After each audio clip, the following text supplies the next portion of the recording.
2014 ఎన్నికల సమయంలో ఆంధ్రప్రదేశ్కు ప్రత్యేక హోదా ఇస్తామని హామీ ఇచ్చిన మోదీ ప్రభుత్వం మాట నిలబెట్టుకోలేకపోయింది. ఈ నేపథ్యంలో బీజేపీ ప్రభుత్వానికి చరమగీతం పాడాలని భావించిన సీఎం చంద్రబాబు కాంగ్రెస్ తో జతకట్టి బీజేపీ వ్యతిరేక కూటమి ఏర్పాటు కోసం కృషి చేస్తున్నారు.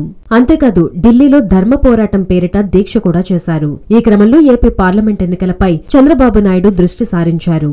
అయితే ఏపీలోని 25 ఎంపీ స్థానాలకు గాను చంద్రబాబు మొదటి జాబితాలో 9 మంది స్థానాలకు అభ్యర్థులను ఖరారు చేసినట్లు విశ్వసనీయ సమాచారం. కాగా మొదటి జాబితాలో టీడీపీ ఆవిర్భావం నుంచి పార్టీలో కీలకంగా పనిచేస్తున్న పొసపాటి అశోక్ గజపతిరాజుకు విజయనగరం ఎంపీ టికెట్ ఖరారైందని తెలుస్తోంది. అశోక్ గజపతిరాజు ఉత్తరాంధ్ర పార్టీకి పెద్ద దిక్కుగా టీడీపీ పొలిట్ బ్యూరో సభ్యుడిగా ఉన్నారు. 2014లో విజయనగరం నుంచి పోటీ చేసి గెలుపొందిన ఆయనను మళ్లీ ఇక్కడి నుంచి బరిలోకి దింపాలని టీడీపీ భావిస్తోంది.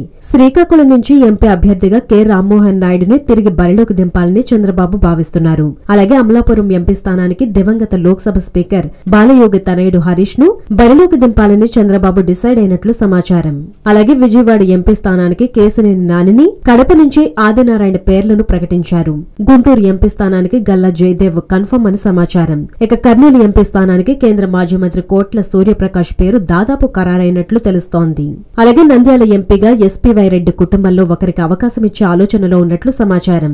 ప్రకాశం జిల్లా బాపట్ల ఎంపీ అభ్యర్థిగా శ్రీరామ్ మల్యాద్రికి తిరిగి అవకాశం ఇచ్చేందుకు చంద్రబాబు గ్రీన్ సిగ్నల్ ఇచ్చారని విశ్వసనీయ సమాచారం. ఇక కీలకమైన ఏలూరు ఎంపీ స్థానంలో మాజీ ఎంపీ లగడపాటి రాజగోపాల్ ని టీడీపీ తరపున బరిలోకి దింపాలని బాబు యోచిస్తున్నట్లు తెలుస్తోంది.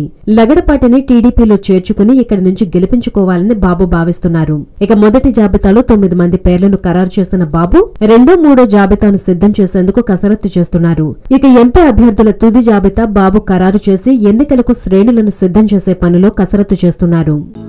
హలో, మిమ్మల్నే యోయో టీవీ యాప్ డౌన్లోడ్ చేసుకున్నారా? ఇంకా లేదా? మీ యాప్ స్టోర్ కి వెళ్ళి వెంటనే డౌన్లోడ్ చేసుకోండి.